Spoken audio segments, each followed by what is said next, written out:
जय हिंद, राधे राधे, नमस्ते आप सभी को। तो जैसा कि आज हम लोग हैं, आपको जो एक लास्ट चैप्टर है आपके क्लास में, जो आईसीएससी बोर्ड क्लास 10th के बायोलॉजी जो सबसे लास्ट चैप्टर है वो है पोल्यूशन। दिखाई दे रहा होगा? अभी नहीं दिखाई दे रहा होगा, अब दिखेगा। ये सबसे लास्ट चैप्टर है, वो है पोल्यूशन। तो आज हम लोग इसको पढ़ेंगे, पूरा कंप्लीट करेंगे। ये क्लास 10th आईसीएससी बोर्ड का है ये, ठीक है, बायोलॉजी। हम लोग पोल्यूशन को आज पढ़ेंगे और पूरा ये खत्म हो गया। बाकी हम लोग इसका पीडीएफ भी क्लास में दे दिए हैं और यहाँ पे नीचे भी मिल जाएगा डिस्क्रिप्शन में, वहाँ पे जिसको ना मिला होगा ले लेगा और ऑफिस में आके भी ले सकता है, ठीक है। तो देखिए, पोल्यूशन जो होता है एक्चुअली, ये पोल्यूशन मतलब ये जो जुड़ा हुआ है ना, ये एक्चुअली इन्वायरमेंटल पोल्यूशन, मतलब जो हमारे इन्वायरमेंट में पोल्यूशन हो रहा है उसी को हमको पढ़ना है। और ये पोल्यूशन क्या है, ये बढ़ क्या रहा है, कैसे बढ़ रहा है, इसकी वजह से क्या क्या दिक्कतें आने वाली हैं, और अगर पोल्यूशन कम करना है तो उसको हम लोग कम कैसे कर सकते हैं, यही सब हम लोग इसमें आज पढ़ने वाले हैं। तो देखिए, जो पोल्यूशन है, अच्छा जानते हैं पोल्यूशन को ना, पोल्यूशन को पहले पढ़ने का कोई जरूरत नहीं था।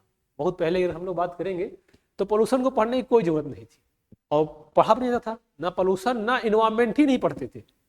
लेकिन जैसे जैसे क्या हुआ कि लोग बढ़ते गए, पॉपुलेशन बढ़ता गया, तो लोग नेचर को इस तरह से बेतहाशा कह लीजिए ओवर एक्सप्लॉयटेशन किए कि हमें शुद्ध चीजें मिलना मुश्किल हो गई।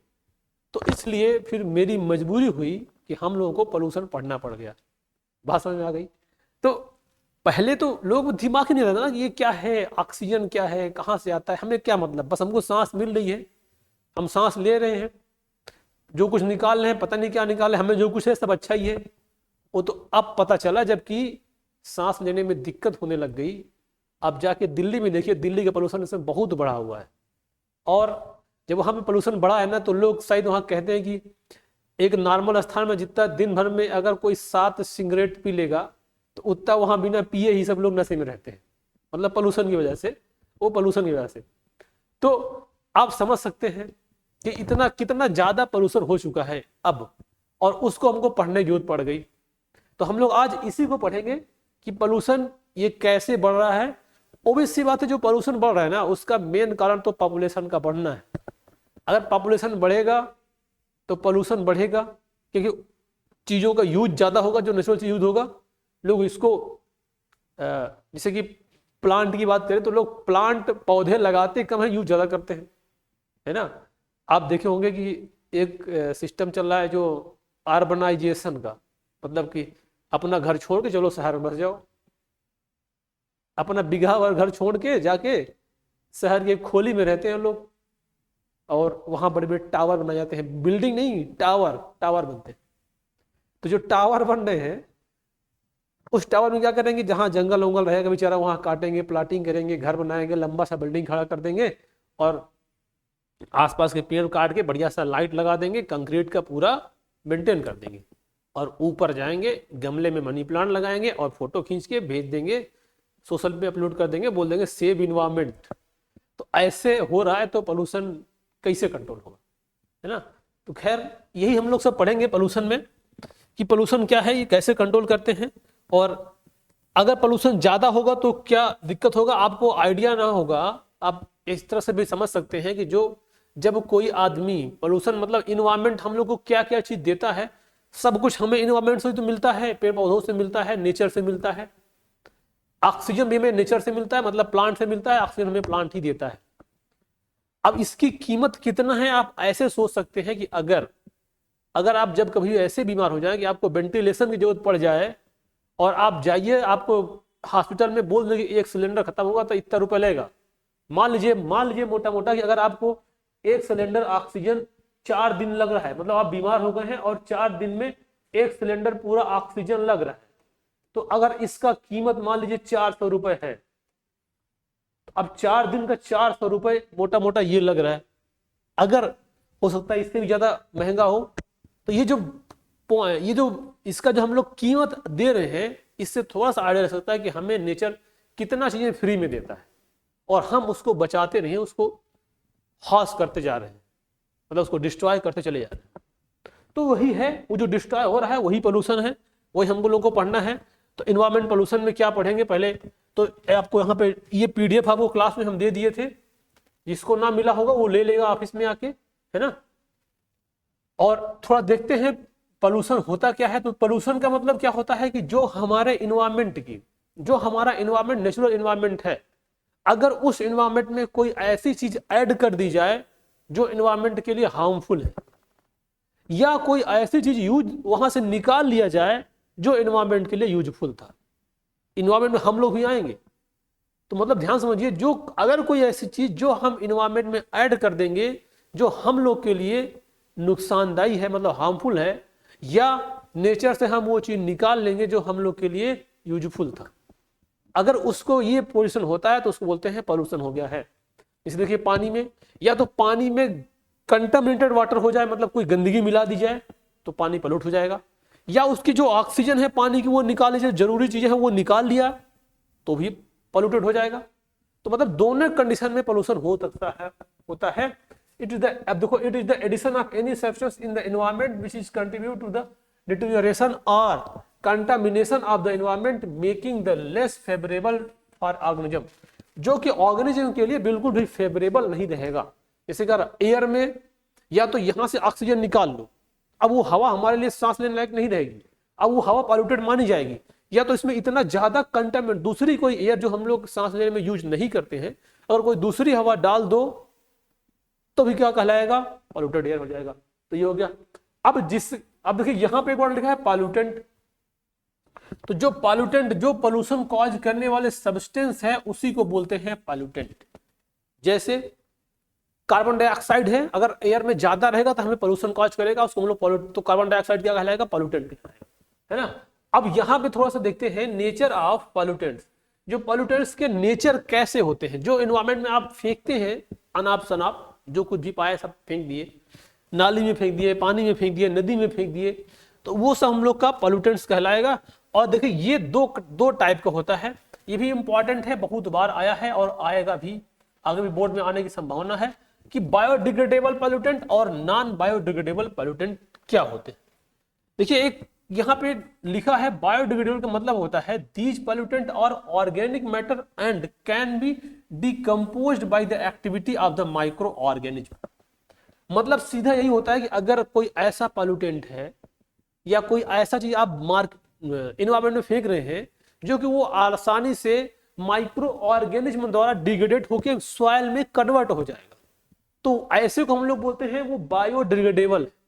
और जानते हैं ये पॉल्यूटेंट जो होते हैं वो आपके लिए थोड़ा सा इन्वायरमेंट के लिए हार्मफुल कम करते हैं, क्योंकि जैसे वो कन्वर्ट होकर सॉइल बन गया, अब सॉइल में मिल गया, अगर सॉइल बन जाएगी ढंग की तो उसमें पौधे उगेंगे, उसमें ऑक्सीजन मिलेगा और बहुत सारी चीजें हमें मिलेगी, तो ये बायोडिग्रेडेबल कहलाता है। और ये क्या होते हैं, दीज नॉन बायोडिग्रेडेबल वाले जो पॉल्यूटेंट होते हैं और इनऑर्गेनिक मैटर होते हैं, और ये दे डू नॉट डिकम्पोज। देखिए ये होते हैं ऑर्गेनिक मैटर और ये डिकम्पोज हो सकते हैं, और ये किसी भी टाइप में डिकम्पोज नहीं होते हैं। अब दूसरी बात क्या पढ़ना है बायोडिग्रेडेबल में, बायोडिग्रेडेबल में कैन बी रिसाइकिल्ड नेचुरली और बाय ह्यूमंस, ये नेचर ही इसको रिसाइकिल कर देता है। जैसे मान लो किसी भी एनिमल की डेथ हो गई, अब वो मिट्टी में मिल जाएगा, और मिट्टी में मिल जाएगा, जब मिट्टी में मिलेगा तो मिलाने का काम जो करता है वो माइक्रो ऑर्गेनिज्म करता है। तुम्हें मिट्टी में मिला दूंगा, कि ऐसा कोई दूसरा नहीं है मिट्टी में मिलाने वाला, वो माइक्रो ऑर्गेनिज्म ही है जो कि मिट्टी में मिला सकता है। तो ये मिट्टी में मिला देगा, और ये can not be recycled naturally तो इसको रिसाइकिल नहीं कर सकते हैं हम लोग। अगर ह्यूमन करने का प्रयास करें, से प्लास्टिक के लोग रिसाइकिल कई बार कर सकते हैं तो हो सकता है। अब देखो useful product can be produced after the biodegeneration, biodegradation, है ना। और जो बायोडिग्रेडेशन द्वारा होगा वो एक यूजफुल प्रोडक्ट बनेगा। अब दे रिमेन अनचेंज और they takes part in the chemical reaction, their product are also biodegradable. ये कह रहा है ये एक प्रकार से अनचेंज कंडीशन रहेंगे, और if they take the part chemical reaction, एक केमिकल रिएक्शन से अगर कराएंगे तो ये प्रोडक्ट इसको हम लोग बायोडिग्रेडेबल बना सकते हैं। अब बायोडिग्रेडेबल में क्या क्या आएगा, जैसे पेपर हो गया, काउ डंक हो गया, वेजिटेबल पील्स हो गया, सब्जियों के छिलके वगैरह, ये सब क्या होते हैं, ये बायोडिग्रेडेबल में आएंगे। और जो DDT है, सिंथेटिक फाइबर है, प्लास्टिक है, मेटल्स है ना, स्ट्रेफॉर्म है, ये कोई भी डिग्रेडेबल नहीं है, ये अपने उसी फॉर्म में रहेगा जिस फॉर्म में था। ठीक है, तो ये हो गया आपका एक नेचर क्या होते हैं। अब टाइप्स ऑफ पोल्यूशन के बारे में समझते हैं, ये इंपॉर्टेंट है और कैसे कैसे होते हैं। तो पहला टाइप्स ऑफ पोल्यूशन में आता है आपको एयर पोल्यूशन। क्योंकि देखिए हमें जो नेचर से मिलता है, हमें नेचर से मेन एयर मिलता है, वाटर मिलता है और सॉइल, एयर वाटर सॉइल, है ना। तो अगर इन्हीं तीनों को पॉल्यूट करेंगे तो हमें उस बात से प्रॉब्लम होगी इन्वायरमेंट पोल्यूशन में। तो पहला जो मिलेगा, पहला होगा वो एयर पोल्यूशन। अब एयर पोल्यूशन में क्या है, ये हम समझते हैं सोर्स ऑफ पोल्यूशन क्या है, जो पोल्यूशन है उसका क्या सोर्स है, सोर्स ऑफ एयर पोल्यूशन। पहले तो एक ऐसा हो सकता है जो नेचुरल एयर पोल्यूशन का सोर्स जो नेचुरल है और जो मैन मेड है। ये वाला तो घातक कम है, ये तो ऑलरेडी जो होगा उसको ये लोग रिसाइकिल करके उसको ऑक्सीजन बना सकते, मतलब वो एनवायरनमेंट को प्योर कर देगा। लेकिन देखिए जो मैन मेड है ये बहुत घातक है, सबसे ज्यादा दिक्कत तो यही काज कर रहा है। अब देखिए ऐस है, डस्ट है, फॉरेस्ट फायर है, ये सब नेचुरल में आ सकते हैं, हालांकि ये इतना घातक नहीं होते ये, लेकिन फॉरेस्ट फायर थोड़ा कभी भी बहुत घातक हो जाता है, जंगल की आग जब लग जाती है तो, क्योंकि जब बुझती नहीं तो पूरा जंगल कभी खत्म हो जाता है। अब ये मैन मेड का होता है एग्जॉस्टेड फ्रॉम द, मतलब जो निकलते हैं ये व्हीकल, पेस्टिसाइड, इंडस्ट्रियां और इंसेक्टिसाइड, रेडियो एक्टिव सब्सटेंस, ये सब जितने सब्सटेंस होते हैं ये मैन मेड आदमियों द्वारा निकाले गए पोल्यूटेंट है ना। अब आते हैं हम लोग टाइप्स ऑफ एयर पोल्यूशन में। तो टाइप्स ऑफ एयर पोल्यूशन में हम समझते हैं क्या क्या होते हैं types of air pollution. Gaseous pollution, ये harmful gas are given out from the variety of source. जो कुछ हार्मफुल गैसेस हैं बहुत वैरायटी की, वो बाहर निकलती हैं, उसी को हम लोग गैसोस पोल्यूटेंट बोल सकते हैं। अब ये दूसरा होगा इसमें पार्टिकुलेट मैटर, पार्टिकुलेट पोल्यूशन। अब ये क्या होता है, पार्टिकुलेट ऑफ डस्ट, जो particle of dust, smoke, mining, stone drilling. Stone drilling मतलब जब पत्थर का कुछ बनाया जाता है ना, तो उसे पहले तो तराशते थे तो उससे छोटे छोटे पार्ट निकलते, लेकिन अब तो मशीनें आ गई, मशीन से दग दग दग कर बनाते हैं, उसमें बहुत छोटे डस्ट जैसे निकलते हैं, है ना। बेयरिंग ऑफ रबर ट्राइब, है ना, टायर्स, मोटर्स, व्हीकल, ये सब से जो निकलते हैं वो पार्टिकुलेट पोल्यूशन कहलाते हैं। तो कुछ मेजर गैसोस पॉल्यूटेंट है, इसको समझते हैं। तो क्या जो मेजर गैसोस पॉल्यूटेंट में पहला जो आपको मिलेगा वो मिलेगा कार्बन मोनोऑक्साइड। वो क्या है, कार्बन मोनोऑक्साइड। अब देखिए कार्बन मोनोऑक्साइड को, अच्छा एक बात और समझ लीजिए, हम लोग उसको किस तरह से पढ़ेंगे।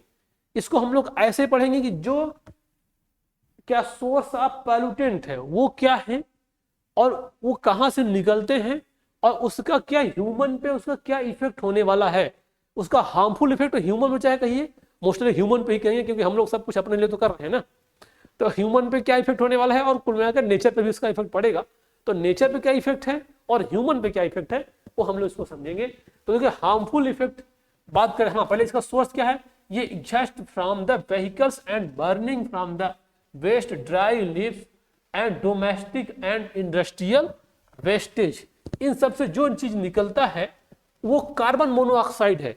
एक्चुअली आप जानते होंगे कार्बन मोनोऑक्साइड एक प्रकार का ये अनबर्न कार्बोहाइड्रेट की वजह से, मतलब अनबर्न कोई भी चीज अगर अनबर्न होगा तो जो उससे गैस निकलती है वो कार्बन मोनोऑक्साइड निकलेगी।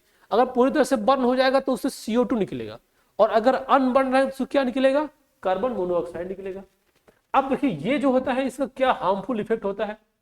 वैसे कार्बन मोनोऑक्साइड बहुत ही ज्यादा हाईली पॉइजनस होता है, क्योंकि जानते हैं जब ये जो कार्बन डाइऑक्साइड है अगर वो जाएगा तो ज्यादा दिक्कत नहीं करेगा। अगर कार्बन मोनोऑक्साइड गया तो जो हमारा हीमोग्लोबिन है वो हीमोग्लोबिन उससे बाइंड करके कार्बोक्सी हीमोग्लोबिन बनाएगा और बहुत ज्यादा वो पॉइजनस होता है। अब बॉडी में अगर बहुत देर तक, तभी लोग बोलते हैं ना कि बंद कमरे में अंगीठी जला के नहीं सोना चाहिए, क्योंकि जब वो चलता है तो कार्बन मोनोऑक्साइड गैस भी निकलता है, और अगर कहीं बंद नहीं चाहते तो कहीं निकल नहीं रहा है तो वो धीरे धीरे कार्बन मोनोऑक्साइड बनेगा। अगर आप सो रहे हैं ठंड में, इसी समय ठंड थोड़ा कम हो गई है लेकिन ठंड पड़ रही है, अगर आप सो रहे हैं ऐसा करते समय, ऐसा करते हुए तो आप मौत की नींद सो जाएंगे, बहुत प्यारी सी मौत होगी। हालांकि इसमें ध्यान मत दीजिएगा, है ना, ऐसा हो सकता है। और it combined with the haemoglobin, देखिए है ना, ये इसका क्या है, it combined with haemoglobin form the irreversible product carboxy haemoglobin. ये बहुत पॉइजनस होता है। दस the oxygen is prevented from the circulating in the blood, और ऑक्सीजन जो ब्लड में सर्कुलेट हो रहा है वो पूरा रुक जाएगा, और अगर ऑक्सीजन ब्लड में नहीं गया तो फिर क्या होगा आप समझ सकते हैं। और आपको भरोसा नहीं है तो आप 5 मिनट के लिए अपना नाक और अपना माउथ दोनों बंद करके देखिए, जो होगा आप बताने के लिए नहीं रहेंगे, लेकिन ऐसा मत करिएगा, नहीं तो केस हम पे हो जाएगा। This create the problem such as headache, nausea, anaemia और continuous presence of CO inside the body may cause death. सभी बीमारी का जो लास्ट स्टेज है वो यही है, वीर गति को प्राप्त हो जाएंगे। अब देखो नाइट्रोजन, अब दूसरा पॉल्यूटेंट देखिए, पहला हो गया कार्बन मोनोऑक्साइड, दूसरा है नाइट्रोजन डाइऑक्साइड, इसको NO2 बोलते हैं। इसका source lightning and high temperature in the combustion chamber of the automobile engine से जो होते हैं उससे निकलते हैं। ऑटोमोबाइल मतलब जो गाड़ियां चलती हैं। हार्मफुल इफेक्ट बात करते हैं हम लोग, इसका क्या है पता, ये प्रेजेंस ऑफ NO2 अर्थात nitrogen dioxide in the air cause irritation of eye, आंख में इरिटेशन होगा, मतलब जलन होगी, आंख देखने में दिक्कत होगा, आंख बंद करना पड़ेगा, इसे बोलते हैं इरिटेशन।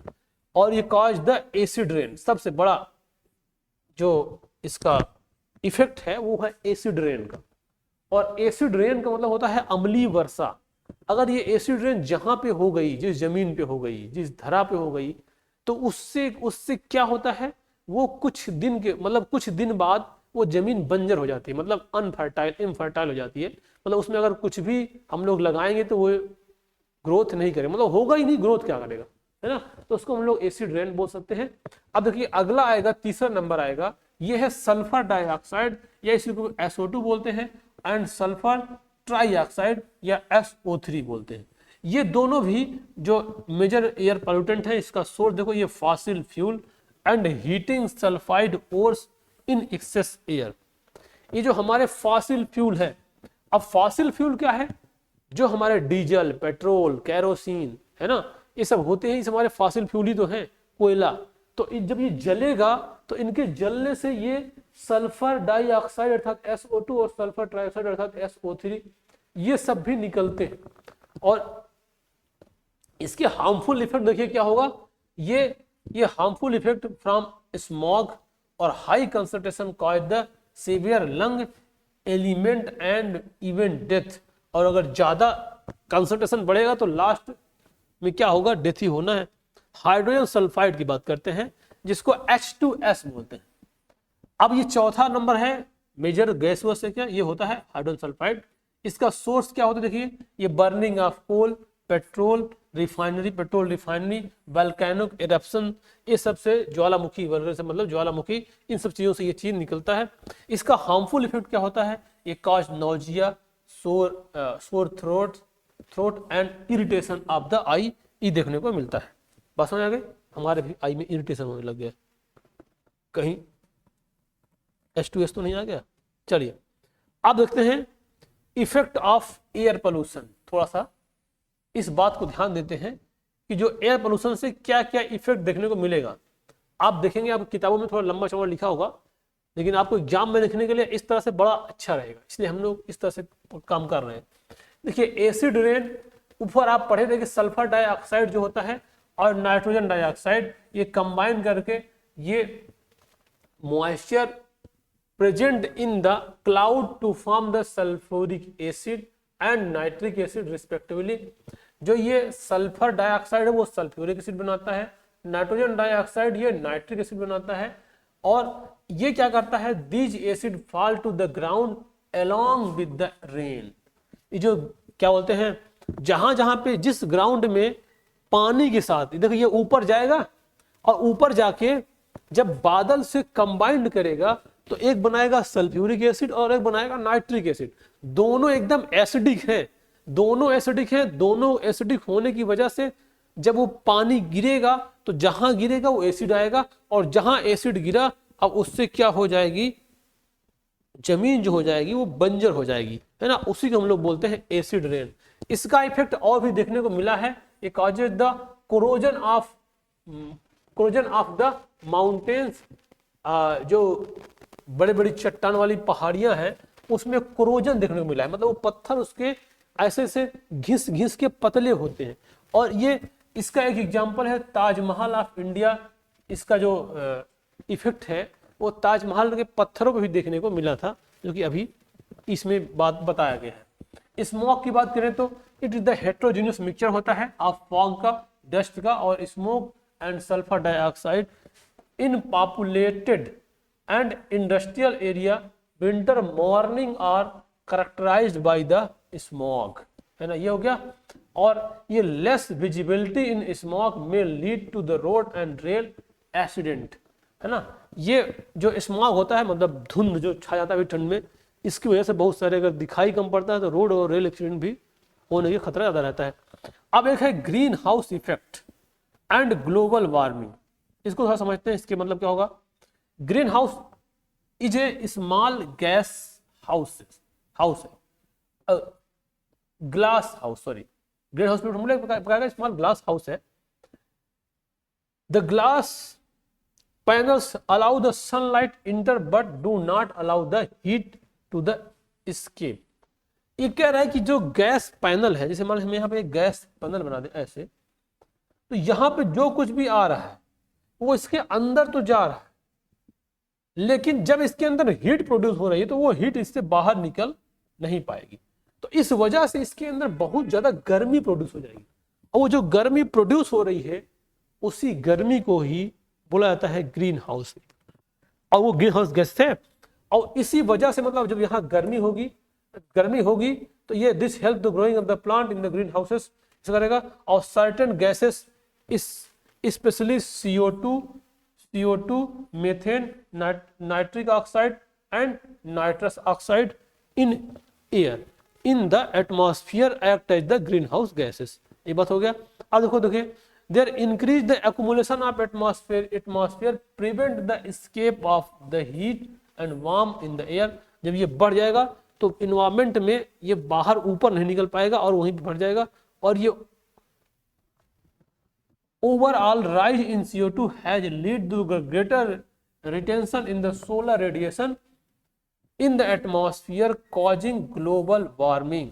और जब ये इन्वायरमेंट में बढ़ जाएगा तो वही ग्लोबल वार्मिंग कहलाएगा। और जब ग्लोबल वार्मिंग होगा तो हीट बढ़ जाती है, और global warming lead to the melting of snow caps, rise sea level, decline in the agriculture product and extinction of species such as polar bear. और जब ये बढ़ जाएगा तो हीट बढ़ेगा, और जब हीट बढ़ेगा तो जो ऊपर पहाड़ों पे बर्फ जमा है वो पिघलेगा, और पिघल के जब नीचे आएगा तो समुद्र का लेवल बढ़ जाएगा। देखिए आप ऐसा पढ़े होंगे, जो समुद्र का लेवल धीरे धीरे बढ़ रहा है, मतलब पानी बढ़ रहा है। जैसे आप सुनोगे ना, जो कृष्ण जी की द्वारिका थी अब वो डूब गई है, जहाँ भी मोदी जी गए थे, है ना।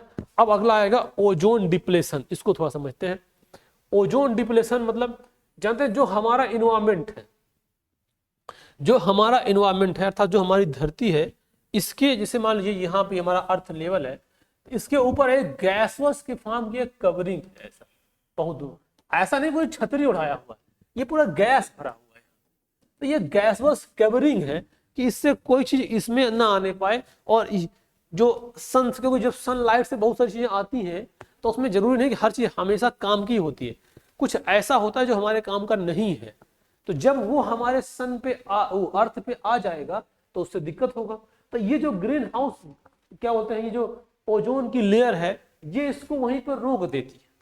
अब क्या हो रहा है कि यहाँ पोल्यूशन ज्यादा होने से मतलब अर्थ सरफेस पे इधर क्या हो जा रहा है, इधर जाके इनकी जो लेयर है इसको पतला कर दे रहा है ना। इसको जब पतला करेगा तो ये ओजोन लेयर इसको क्या होगा, डिप्लेट होगी, मतलब बोलते हैं ना ओजोन लेयर में छेद हो गया।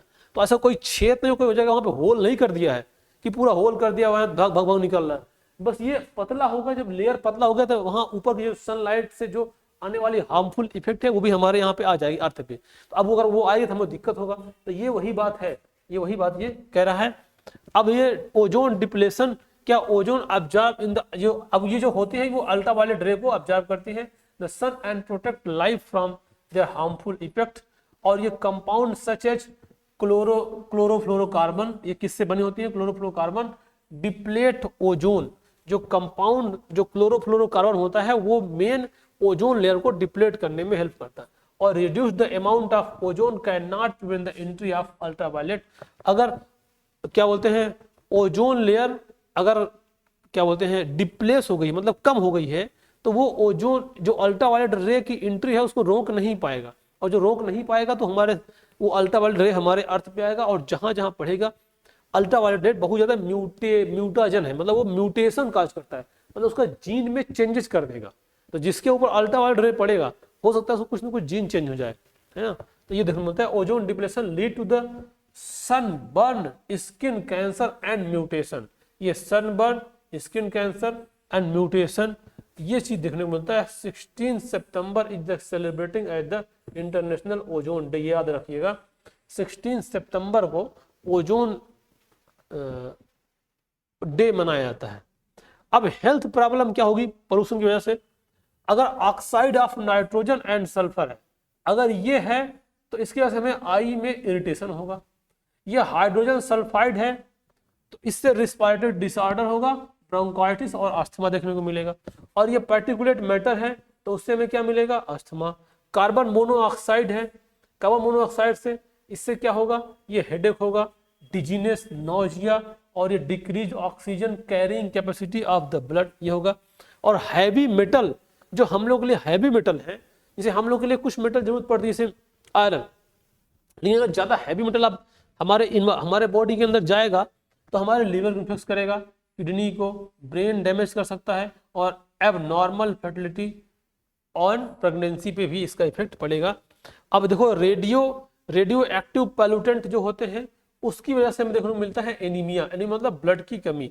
और ये सिलिका पार्टिकल्स, जो सिलिका वाले पार्टिकल है इससे बीमारी होती है, उसको बोलते हैं सिलिकोसिस, और ये लंग्स को अफेक्ट करती है। और ये कॉटन के फाइबर से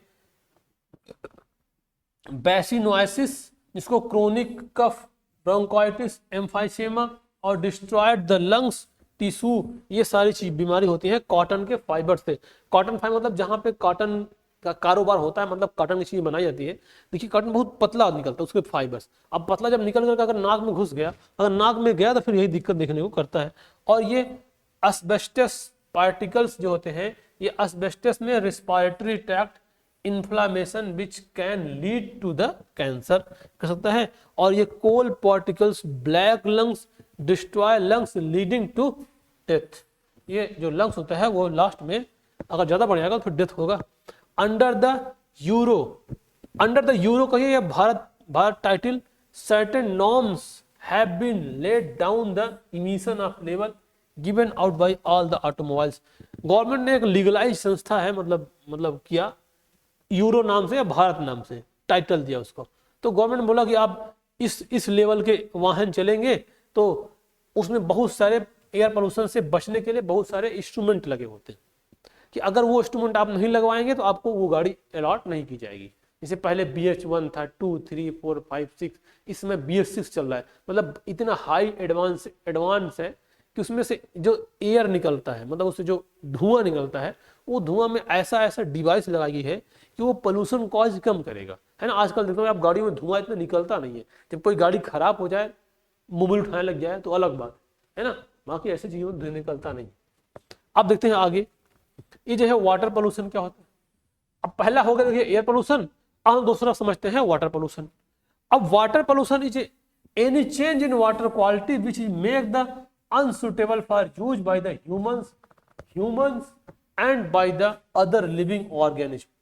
जो किसी प्रकार के अगर वाटर के क्वालिटी में कोई भी चेंज आ गया है, जो हमारे वाटर के क्वालिटी में जो कुछ भी चेंज आया है, वो चेंज जो हमें देखने को मिलेगा तो उससे क्या होगा, जितने भी ह्यूमंस है या कोई और अदर लिविंग ऑर्गेनिज्म है उसके लाइफ पे उसका इफेक्ट पड़ेगा। इसी को लोग बोलते हैं वाटर पोल्यूशन। अब सोर्स ऑफ वाटर पोल्यूशन क्या होते हैं, इसके सोर्स क्या है, थोड़ा सा यहां समझते हैं।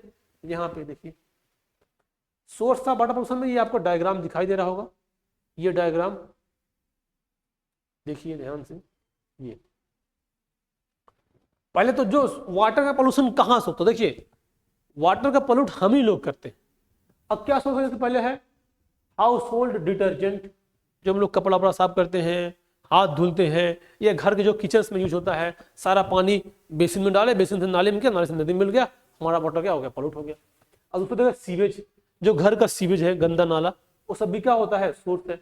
इंडस्ट्रियल वेस्ट, ये भी क्या होता है, पानी में मिलता है। और ये ऑयल स्पॉइल, ऑयल स्पिल, ये भी क्या होते हैं, वाटर के सोर्स है। और ये थर्मल पोल्यूशन, जो कंपनियां लाए थे थर्मल पावर प्रोडक्शन वाली, उससे भी जो निकलता है वो सब वो वाटर पोल्यूशन के सोर्स माने जाते हैं, है ना।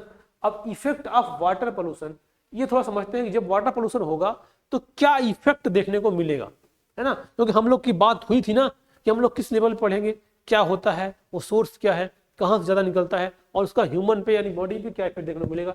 इफेक्ट ऑफ वाटर पोल्यूशन, ये brain and nerve damage due to the industrial influence, जो ब्रेन होता है और नर्व होती है, ये डैमेज होने लगती है जो industrial influence. A water borne disease such as cholera, dysentery, jaundice, ये अगर आपका वाटर पोल्यूट है तो कॉलरा होने का डर है, डायसेंट्री अर्थात पेचिस, और ये जॉन्डिस मतलब पीलिया, ये सारी बीमारी होने का आपको खतरा है। और ये इंसेक्ट ब्रीडिंग की बात करेंगे, insect breeding in the stagnant water result in malaria. जो इंसेक्ट ब्रीडिंग, अगर कोई वाटर पोल्यूटेड है और कहीं पे जमा हुआ है तो उसमें उनकी ब्रीडिंग होती है, जैसे मच्छर, देखिए मच्छर का लार्वा पानी में डेवलप होता है, और मच्छर से मलेरिया होता है, फाइलेरिया होता है बहुत, और भी सारी डेंगू होता है, ये सब बीमारी फैलती है। तो अगर मच्छर रहेगा, जितना अधिक मच्छर रहेंगे बीमारी उतना ज्यादा फैलने की डर रहेगा, है ना। तो यही होता है, insect breeding stagnant water result in malaria, dengue fever and yellow fever, इसे देखने को मिल सकता है। और देखिए वाटर, गंदा पानी पीने से intestinal parasitism leading to anaemia and weakness देखने को मिलेगा। एनीमिया मतलब ब्लड की कमी, ब्लड मतलब हीमोग्लोबिन की कमी। और ये nitrate and phosphate help plant to grow, however if the nutrients accumulate in water, water algae use them as the source of food and multiply rapidly. They take soon becomes cooked by a green slimy moss, green alga. This process is called eutrophication.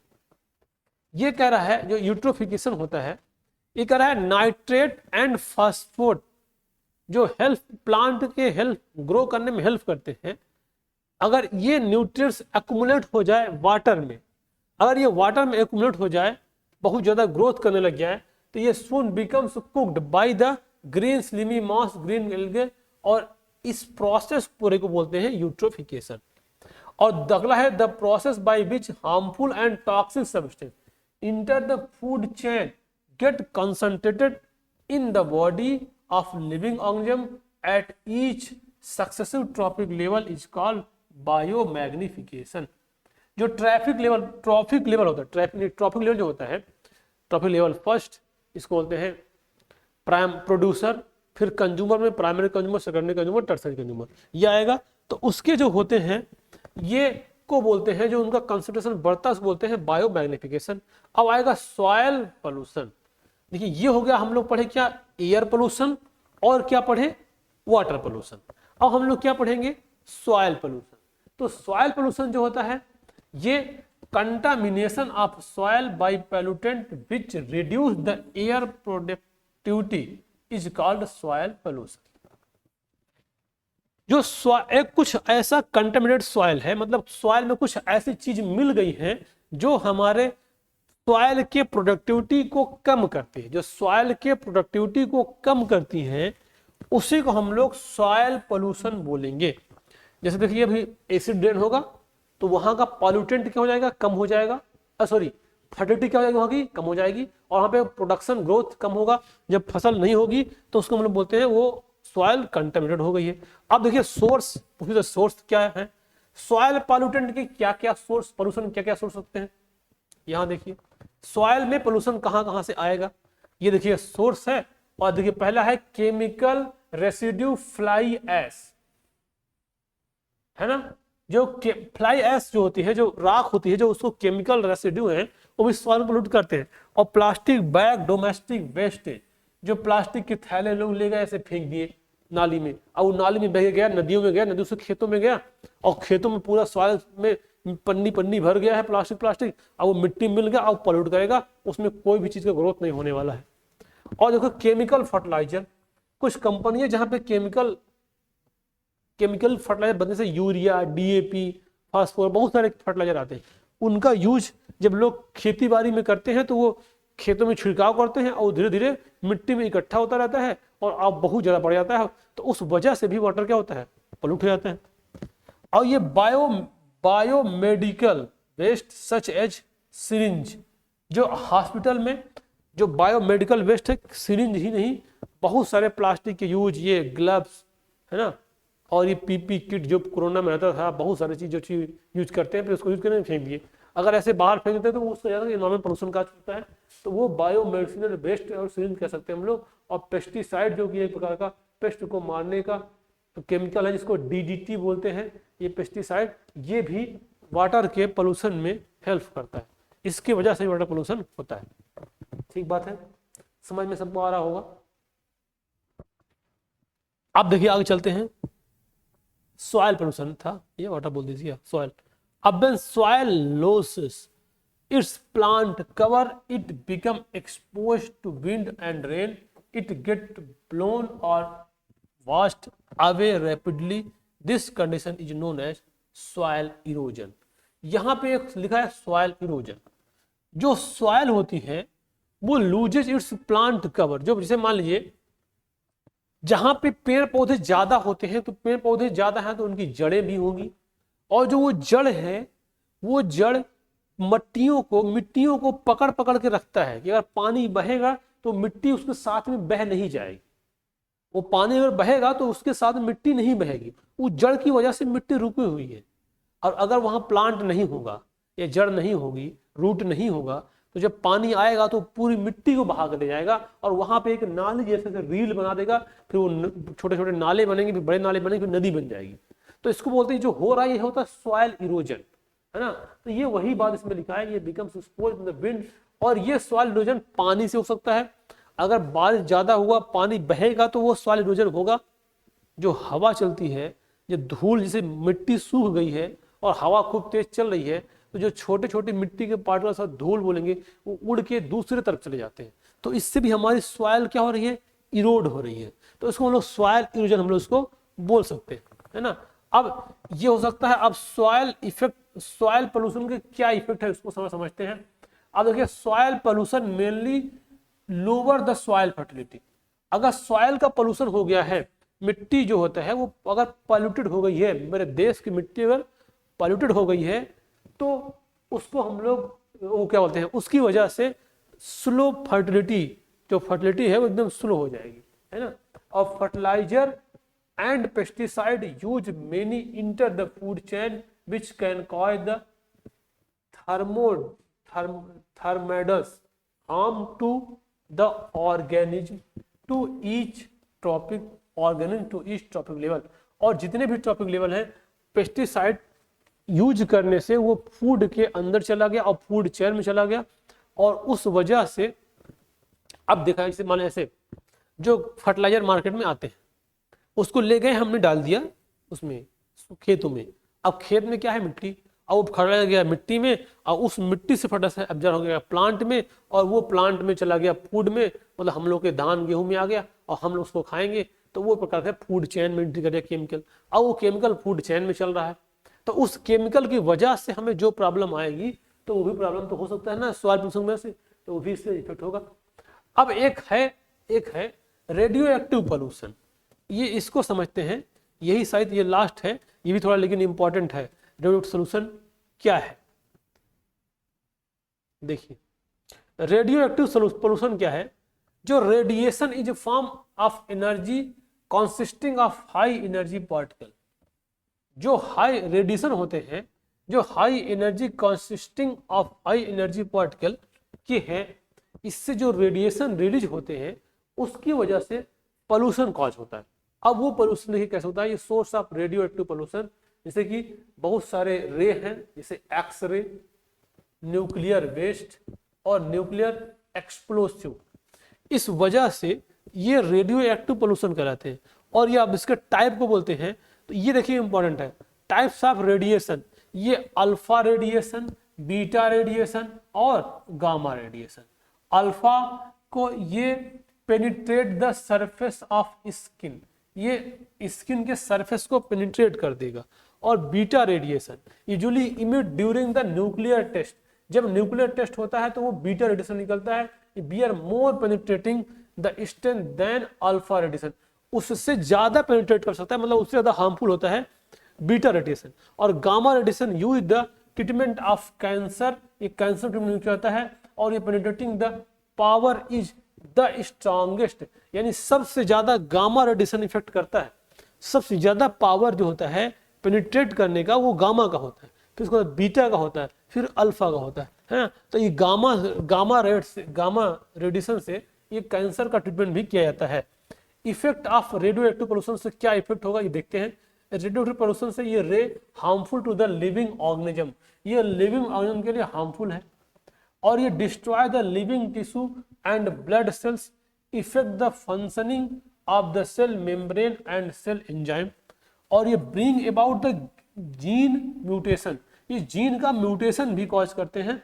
और ये may cause the cancer such as leukaemia, leukaemia, इसको जो leukaemia होता है इसको blood cancer बोलते हैं, जो ब्लड कैंसर होता है इसको ल्यूकोमिया बोलते हैं। तो ब्लड कैंसर ल्यूकोमिया होता है, ये can cause the deformities of foetus, है ना, एक जो फीटस होते हैं उसके अंदर बहुत सारे डिफॉर्मिटीज कर देते हैं फीटस में, है ना। अब नॉइज पोल्यूशन आएगा, ये नॉइज मतलब जो साउंड होता है वो ज्यादा होता है, डीजे वाले बाबू डीजे बजाओ जो तेज बजता है, बहुत सारे चीजें हैं साउंड करने का, केवल डीजे ही नहीं है। तो उसकी जो तेज आवाज की वजह से जो कुछ हो रहा है उसको बोलते हैं साउंड पोल्यूशन, या हम लोग नॉइज पोल्यूशन बोल सकते हैं लोग। और ये noise pollution is any disturbing sound, मतलब जितनी भी आपको अगर कोई साउंड आपको चुभ रही है तो वो क्या कहलाई जाएगी, वो साउंड पोल्यूशन, मतलब साउंड पोल्यूशन कहलाएगी अर्थात नॉइज पोल्यूशन कहलाएगी, है ना। अब जैसे बहुत प्यारी सी म्यूजिक बज रही है, सारे गामा पा, बहुत सारा वैरायटी की है, अगर आपको कोई ज्यादा तेज से फूटा हुआ ढोल, कोई कुछ भी पीट रहा है, या डीजे चल रहा है बहुत तेज चल रहा है, तो कुछ लोगों को डीजे बहुत पसंद है, आवाज बहुत पसंद है उसकी, क्या बोलते हैं जो बेस पसंद है, लेकिन कुछ लोग बहुत उससे एलर्जी है, जैसे हम ही को बहुत ज्यादा साउंड है एलर्जी हो जाती है। तो सोर्स ऑफ नॉइज पोल्यूशन को समझते हैं।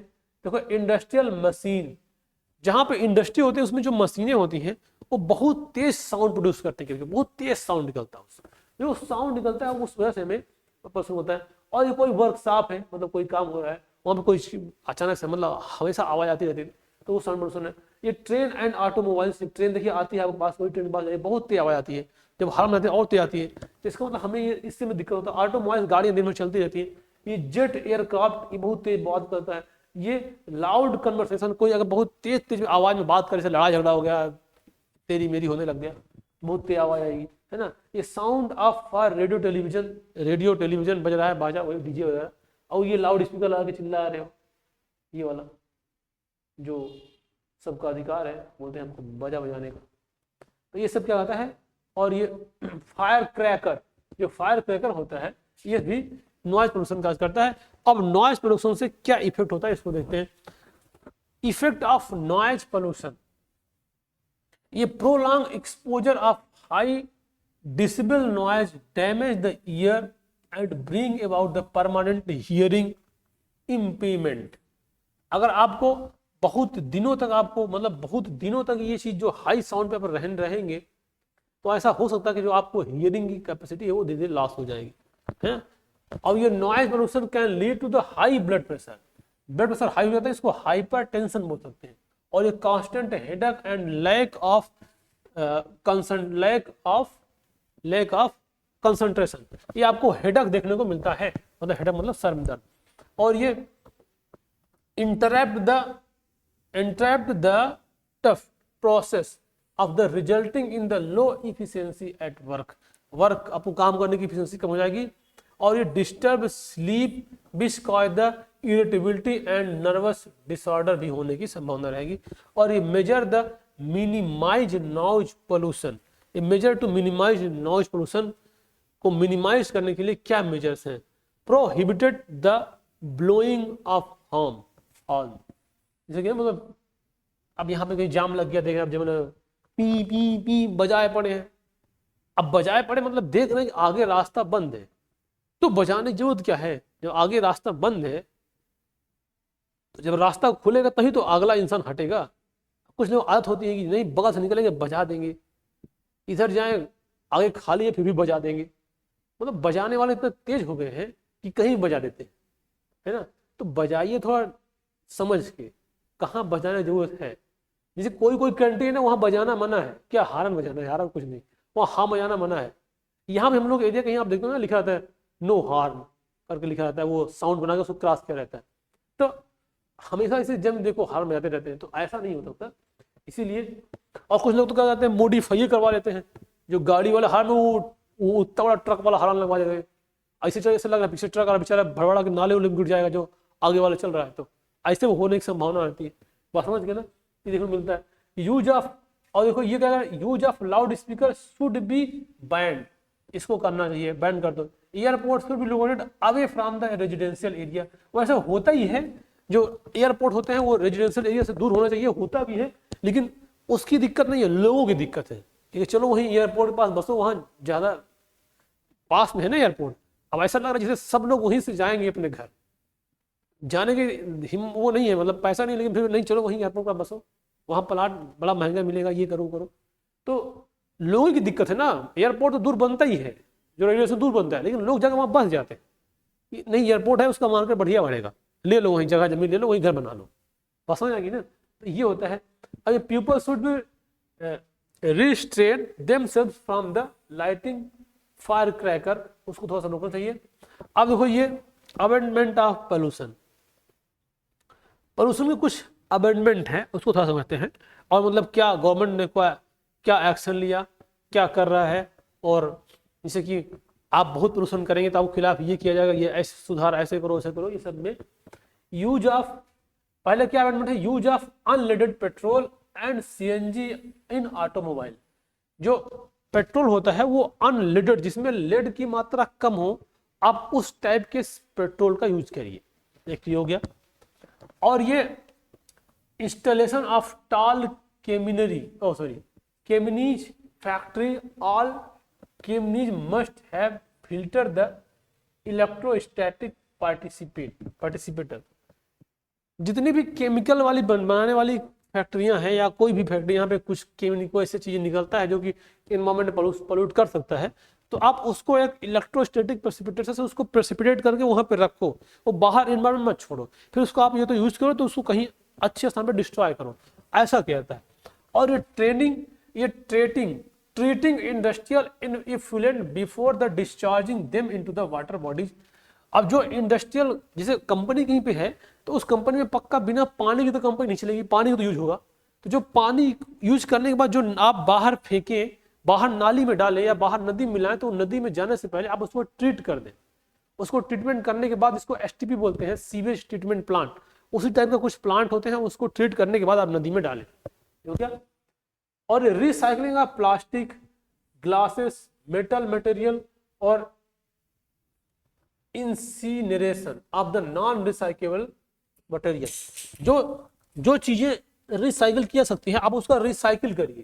जैसे प्लास्टिक है, तो जैसे प्लास्टिक कुर्सी बनी, अब कुर्सी टूट गई तो आप प्लास्टिक ले आइए, उसको रिसाइकिल करके दोबारा प्लास्टिक कुर्सी बनाइए या कुछ और चीज बनाइए, तो वो चीज करिए। और ये planting tree along the road side and the mountain slope reduce the soil pollution, और अधिक से अधिक प्लांट पौधे लगाइए, पेड़ पौधे, जिससे कि क्या बोलते हैं पोल्यूशन कम होगा, सॉइल पोल्यूशन कम होगा, इरोजन कम होगा, थोड़ा अच्छी हवा मिलेगी, बाकी जो नेचर द्वारा जो हमें मिलती हैं सुविधाएं वो सभी हमको मिलेगी, है ना। ये वेहिकुलर स्टैंडर्ड्स, जो व्हीकल्स आ रहे हैं उनके क्या स्टैंडर्ड्स होने चाहिए वो थोड़ा समझते हैं।